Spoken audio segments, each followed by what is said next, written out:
The land was wide enough to hold a man's whole life, his dreams, his sorrows, and the bones of everything he ever loved. When the sun went down, the sky burned copper and bled into violet, and the air smelled of horses and smoke. The prairie sighed like an old woman trying to remember a song. That was the world I was born into.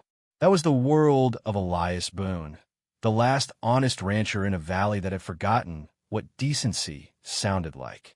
Our ranch wasn't much by the time I came to remember it. Just 2 tired barns, a stretch of brittle grass, and a windmill that moaned in its sleep. Yet to me, it was a kingdom. Every dawn was a coronation, every sunset a hymn. My father would rise before the sun, his boots whispering across the wooden floor, coffee brewing in that dented old pot that had more stories than most men. He'd step out to the porch, tip his hat at the horizon, and say in that quiet voice of his, "The world's still turning, Caleb. That means we still got work to do." And work we did. We mended fences and branded calves, and when the summer dust rose so high it stung our throats, we laughed through the grit. My hands blistered, my back burned, but his laughter, low and steady, kept me from ever calling it pain. Elias Boone wasn't a loud man. He carried silence like others carried weapons. When he spoke, the world leaned in. His kindness had a strength sharper than iron, and that was what made men uneasy around him. Some said he was soft. Others said he was strange. But I knew better. He simply refused to hate anyone. And in those days, that was the bravest thing a man could do. There was a creek that cut through our land. Narrow, silver, and always cold. That's where he taught me the art of listening. He'd crouch beside me, press his hand to the water, and whisper, "The land talks, boy. Always has. It tells you when it's tired, when it's grateful, when it's warning you." I'd listen, but all I heard was water and wind. He smiled, patient. "You'll hear it someday." Takes a quiet heart to understand quiet things.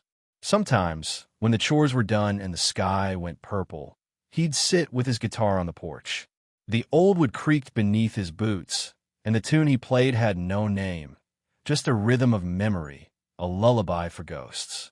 I'd lay there by the steps, my head on my arms, feeling safe in a world that didn't often promise safety. We didn't talk about my mother. Not much to say, I reckon. She died when I was small, too small to remember the color of her eyes, though Pa said they were sky after rain. He wore her wedding ring on a leather string around his neck. Every night before sleep, I'd see him touch it and whisper something only the stars could hear. That ranch was our world, small, stubborn, and stitched together by love and labor. But even the strongest stitching unravels when the wind changes. It began the day the riders came. A shimmer of dust down the road. Faint at first, then darker, heavier. I was fixing the corral fence when I saw them. For men on horseback, their silhouettes sharp against the sun. Pa looked up from the trough, squinting, his jaw tightening just enough for me to notice. "Stay by the barn, Caleb," he said. I did, though I listened with both ears and all my heart.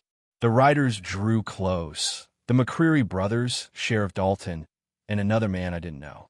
Their coats were clean, their spurs shining like coins. They rode like men who believed the world owed them space.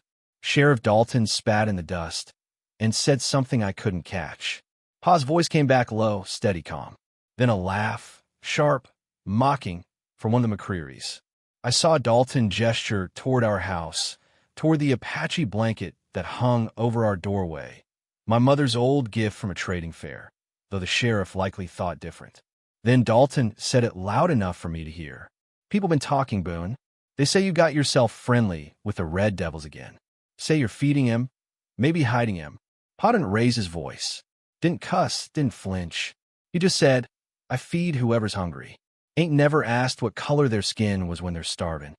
That answer didn't sit right with them. Dalton smirked. That kind of talk's dangerous these days. Then they rode off, their laughter cutting through the still air like barbed wire. Pa stood there a long while after they were gone, his hand on the fence post, eyes on the horizon. When he finally spoke, his voice was softer than the wind. Sometimes a man's kindness makes enemies faster than his cruelty ever could. That night, we ate in silence. The stew tasted of smoke and worry. Pa stared into the fire while I traced circles on the table with my spoon. After a long time, I asked Pa, why do they hate the Apache so much? He leaned back, sighed deep. Because hate's easier than understanding, son. Takes less courage to fear a man than to know him. He told me then about Chief Nayan, an Apache warrior who once saved his life near the border years before I was born. Pa had been trapped under his horse after a landslide. Nayan and his people found him, tended his wounds, shared their food, and carried him back to safety. He smiled faintly as he spoke, the firelight softening his face. We were strangers, didn't share a word between us, but we shared a moment that made us brothers. I owed him more than a thank you. I owed him my respect. He looked at me then, the kind of look that pins itself to your soul and never leaves. Remember this, Caleb. Kindness don't wear color. You'll see one day, good and evil ain't about bloodlines. It's about choices. I nodded, though I was too young to understand the weight of that promise. All I knew was that his words felt like a seed planted deep inside me, something that would take root long after he was gone. Later, when he thought I was asleep, I heard him step outside. The floorboards creaked, the door whispered shut.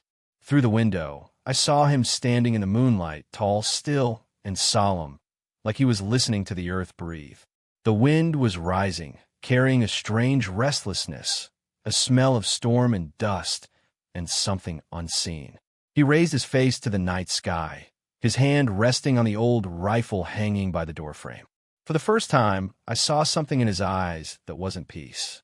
It was a quiet knowing, the kind that comes before loss. He came back in and sat by the fire, the guitar resting against his knee. His fingers brushed the strings, and a low tune filled the room. A song too soft for words, too sad for silence. I lay there on my cot, pretending to sleep, the music wrapping around me like a blanket. Outside, thunder rolled far away, the kind that shakes the stars before it reaches the ground. The next morning, the sky was pale and restless. The chickens were silent. Even the horses seemed uneasy, shifting in their stalls. Pa moved slower that day, careful, thoughtful. He stopped now and then just to look at me, as if memorizing the shape of my face. I didn't understand then, but looking back, I think he knew. The land had whispered to him, and he'd listened. When the wind picked up that evening, it carried the scent of smoke from somewhere unseen. He put a hand on my shoulder and said, "Storm's coming, not the kind you can outrun." I looked out toward the hills, saw nothing but light and distance. But the way he said it chilled me all the same. That night, before we turned in, he told me one last story, about a time when he and Chief Nayan sat by the same fire, both nursing wounds, both too proud to speak. He said Nayan had looked at him and said, "The land watches men. Some it blesses, some it buries." Pa smiled as he repeated it, though his eyes glistened. I reckon that land been watching me a long time, Caleb. I just hope it remembers the good I tried to do. I wanted to ask what he meant, but he only ruffled my hair and told me to sleep. So I did. The crickets sang, the fire crackled low, and somewhere in the distance, thunder murmured again, closer this time. I didn't know it yet, but by the next sunset, my world would be ashes. The land always warns you, if you know how to listen. That night, we didn't. Morning came pale and quiet, the kind of quiet that feels wrong. Even the birds stayed hidden, their songs swallowed by the thick stillness that lay over the valley. The air felt heavy, as if the sky itself had forgotten how to breathe. Pa was already outside, oiling the hinges on the barn door. He hummed low under his breath, that same tune he always hummed when he was trying not to think too hard. The coffee pot hissed over the fire. I remember that sound more than anything. The small, ordinary sound of peace before it shatters. I was brushing down the horses when I heard the rumble. Hooves, many of them, breaking the stillness like cracks spreading through glass. Pa froze, his hands still mid-motion. He lifted his head and looked toward the road. A dust cloud was forming, the kind raised by men riding hard. He turned to me, voice quiet but steady. "Go inside, Caleb. Stay low. Don't come out till I say." I opened my mouth to argue, but one look from him silenced me. That look, I'd only seen it once before, the day he buried my mother. I ducked into the house, heart pounding, peering through the curtain slit. The riders came into view, 7 this time. Sheriff Dalton at the front, the McCreary brothers close behind, and the rest, men who follow trouble like crows follow smoke. They stopped in front of the porch. The horses snorted, stamping at the dirt. Dalton swung down first. His coat was clean, his badge dull with dust. He had that half-smile that never reached his eyes. Pa stepped forward, arms loose at his sides, but I saw the tension in his shoulders. Dalton spoke first. I couldn't hear all of it. The wind carried away parts, but the words horse theft and Apache scouts reached me. He accused Pa of trading supplies, of signaling warriors from the hills, of bringing danger to white folk. Pa's voice came back, calm and low. You know that's a lie, Dalton. You know me. One of the McCreary brothers spat at his feet. We know what you are, Boone. Dalton's smile thinned. Law's clear on aiding enemies. Pa's reply was quiet, too quiet. I pressed closer to the glass, my breath fogging it. Then Dalton said something I'll never forget. Maybe it's time the boy learned what kind of man raised him. He turned to the others, and the world went red. I ran to the door before I knew what I was doing. Pa saw me just for a heartbeat, and his eyes begged me to stay back. The first blow came hard, a rifle stock to his ribs. The sound was dull and sickening. Another followed, then another. Dust rose around them, swirling, choking. The men shouted things that didn't sound like words anymore. Anger had taken their language and twisted it into something feral. Pa didn't fight back. He stayed on his feet as long as he could, blood tracing his beard, breath coming ragged. When he fell to his knees, the sheriff's voice carried over the chaos. You should have stayed in your place, Boone. This land's ours now. Pa's voice broke, but didn't waver. The land don't belong to any man.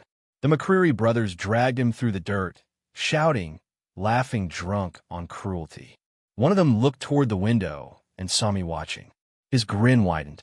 Come see what happens to traitors, Ken, he called. Dalton didn't stop him. He yanked the door open, grabbed me by the collar, and threw me into the yard. I remember the taste of dust, the sting of sunlight on my tears. Pa tried to rise then, his hand reaching out. Let him be. They kicked him down again. I screamed, the sound breaking in my throat. Dalton leaned down, voice almost gentle. This is what happens when a man forgets which side he's on. He raised his boot, and for a moment, I thought he'd kill him right there. But he didn't. He just spat in the dirt beside him and walked away, saying over his shoulder, Next time we come back, the fire'll do the talking.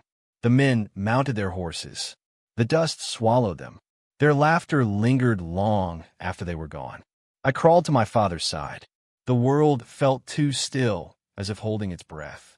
He was barely conscious, his face ghost pale, eyes searching mine. His hand found my cheek. His voice was a rasp of air and blood. Don't hate, son. Promise me. I wanted to speak, but no sound came. He managed a faint smile, the kind a man wears when he knows he won't see the sunrise. Promise me, Caleb. I nodded. The light burned my throat. His hand trembled once, then fell away. The wind sighed through the grass, and the world fell silent. I don't remember how long I knelt there, minutes, hours, maybe forever. The sky turned copper, then gray, then black. Somewhere far off, thunder growled again. I dragged his body to the willow by the creek, the place he always said felt closest to heaven. The ground was hard, the shovel heavier than my arms could bear, but I dug until the earth gave way. I buried him beneath that tree, wrapped in the same Apache blanket the sheriff had mocked. It was the only color left in my world. That night, the wind rose wild, carrying voices that weren't there. I sat by the grave, watching the stars blur through my tears. Grief comes in waves, but that night, it came like a flood, breaking, crushing, unrelenting. Every breath hurt. Every heartbeat felt like a betrayal, because I was still here and he was not. I thought about his words, don't hate. But hate was all I had left. I whispered to the night, my voice shaking. If there's a God, he's deaf to the cries of good men. No answer came. Only the rustle of the willow, leaves like soft weeping. I stayed there until dawn, numb, hollow. When the first light touched the horizon, I stood. The boy who'd knelt there vanished with the darkness. Something else rose in his place, something quieter, harder, older than its years. I packed nothing, took only Pa's knife, his old hat, and the promise I'd already broken. Before leaving, I looked back once. The ranch stood empty, smoke curling from what the men had burned. The windmill turned slow and mournful. The fields looked dead. All that remained of Elias Boone was the dirt under my nails and the ache in my chest. I walked toward the desert, toward the sun rising over the red hills. I didn't know where I was going, only that I couldn't stay. The earth cracked beneath my boots, dry and unforgiving. By midday, the heat shimmered so fierce it bent the horizon, turning the world into a mirage. I stumbled, fell, got up again. Every step felt like walking deeper into nothingness. But the desert didn't frighten me. After what I'd seen, nothing could. By the second night, I had no water, no strength, no reason. The stars wheeled above me cold, indifferent. I collapsed beside a boulder, the world spinning, my lips split and bleeding. Somewhere between life and death, I heard drums. Faint at first, like a heartbeat beneath the earth. Then clearer, closer. Shadows moved across the dunes. Figures on horseback, silent as ghosts. Faces painted in earth tones, eyes sharp and ancient. For a moment, I thought I'd finally crossed into the afterlife. But then one of them dismounted, kneeling beside me. Her hands were gentle, cool water on my cracked lips, her voice soft in a language I didn't know. I looked up, trying to see her face. The stars blurred behind her, turning her into a shape made of light and mercy. Before the dark took me, I heard her call a name into the night. Nayan. Some say I died out there. Others say the desert took me. But I know different. The desert raised me in its own fierce, silent way. And though I didn't understand it then, the world was already turning again. Turning toward a reckoning that would one day shake the earth itself. When I woke, I thought I was still dreaming. The air smelled of sage and smoke, and soft shadows moved above me. Painted faces, hair bound with feathers, eyes dark and knowing. The sun cut through the clouds in silver blades. I blinked against it, weak as a newborn. A man sat beside me, his features carved by years and weather. Calm as stone, fierce as truth. He spoke a word I didn't understand, but the sound of it carried the weight of command and kindness both. Beside him stood a young woman, maybe not much older than me. Her name, I'd learn later, was Tala, Wolf's daughter. Her gaze held that strange mix of pity and strength, the kind of eyes that had seen loss but refused to bow to it. When she offered me water, my hands shook too badly to hold the bowl. She steadied it against my lips, patient as the moon. That was the first kindness I'd felt since my father's last breath. Days blurred into one another. Fever came and went. Each time I woke, Tala was there, changing my bandages, humming low songs that sounded like wind over stone.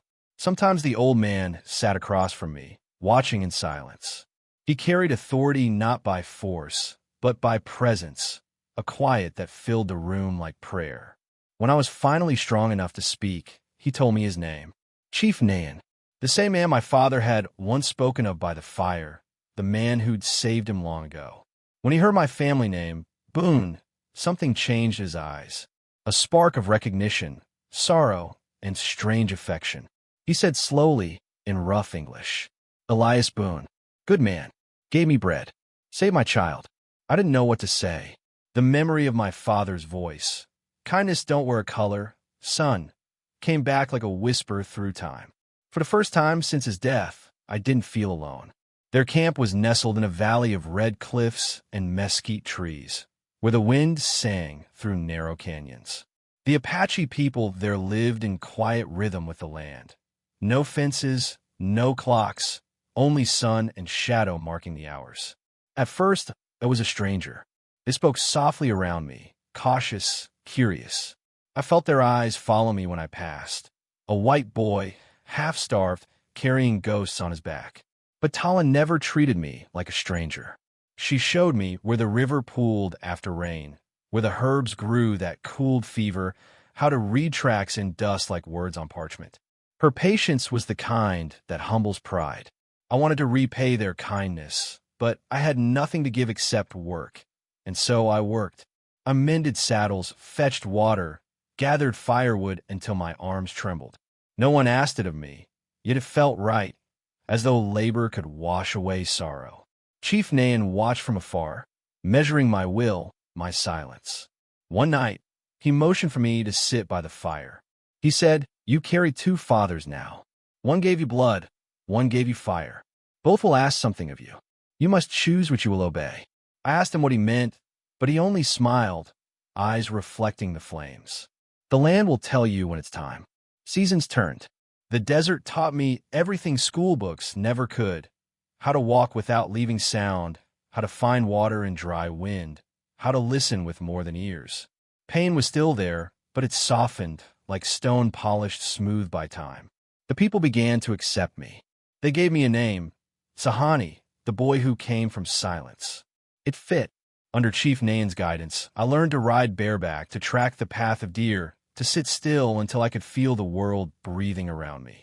But the greatest lesson came from watching how they lived, not in defiance of the land, but in conversation with it.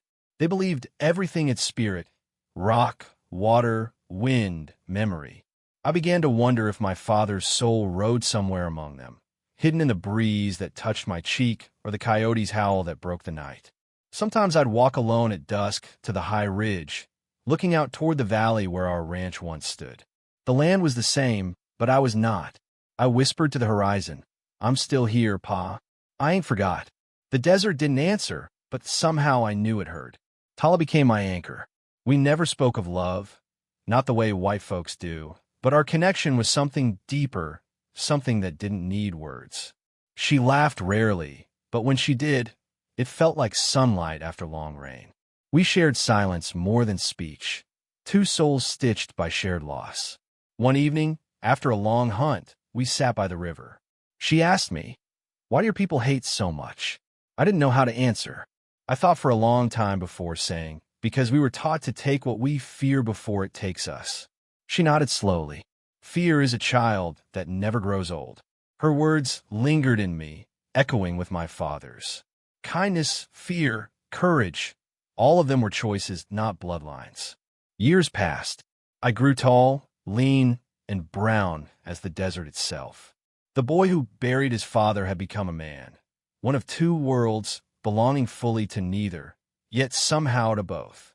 One night, during the winter moon, Chief Nayan called me to his fire again. The flames painted his face in red and gold. He said, "There will come a time when the world will ask you to decide what kind of man you are. When that day comes, remember, revenge is a snake that eats its own tail." I asked him, "What if the world deserves revenge?" He looked at me long and steady. "Then give it justice instead. Let the land decide the rest." It was early spring when the first rumors came, whispers carried by traders from the settlements to the east. The McCreary brothers had grown richer, meaner. They controlled the river routes, taxed travelers, burned out small ranches that refused to pay. Sheriff Dalton had become their partner, his badge little more than a weapon for greed. Every story was another spark against Drywood. I tried to bury the anger, but it rose like heat from the sand. Sometimes I'd wake at night, fists clenched, breath sharp. Tala would place her hand on my chest until it slowed. "You can't heal the wound by reopening it," she said softly. But the wound wasn't healing, it was waiting. Then came the day that changed everything again. A rider came into camp, his horse foam-streaked, his face pale with dust. He was a young scout from a nearby Apache band. He told Chief Nayan that Dalton's men had raided their winter supplies, shot two elders, burned their food stores, left nothing but ashes. Silence fell heavy. The people gathered around the fire, their faces lit with anger and grief. They turned to Nayan. He looked to me, and in that gaze, I saw he already knew what was coming. That night, we stood apart from the others, the stars cold above us. "You seek peace, but the world will not give it to you," he said. "If you go back, go not as a boy seeking vengeance, but as a man who carries truth." I said, "What truth is left in a world that kills men like my father?" He placed his hand on my shoulder. "The truth that mercy can live where hate once grew. Show them that. Then let the land judge you." When dawn came, drums began to beat, slow and low, like the pulse of the earth. The warriors gathered, painting their faces in the colors of war, red for courage, black for memory. Nayan lifted his staff, and silence fell. He looked to the sky, and said words in Apache I didn't yet understand. Later, Tala told me they meant, "We do not ride for blood. We ride for balance." 400 warriors stood ready, proud, silent, bound by something greater than anger. Among them, I saw faces that had taught me, healed me, fed me. And I realized this wasn't my army. It was my family. I saddled my horse. Tala came to me, tying a strip of red cloth around my wrist. "So you'll find your way home," she said. I wanted to tell her that she was my home, but the words caught behind my teeth. So I nodded, and she smiled that small, sad smile that said she understood anyway. As the sun broke over the cliffs, I turned my horse toward the valley where my father had fallen. The drums grew louder. Heartbeat, thunder, destiny. The desert wind rose behind us, carrying dust, song, and the memory of every man who'd ever dared to stand for something pure. That morning, the boy who had once buried his father beneath a willow tree rode out with 400 Apache warriors. And the land, that ancient, watching witness, trembled as if it knew that history itself was about to turn its face toward justice.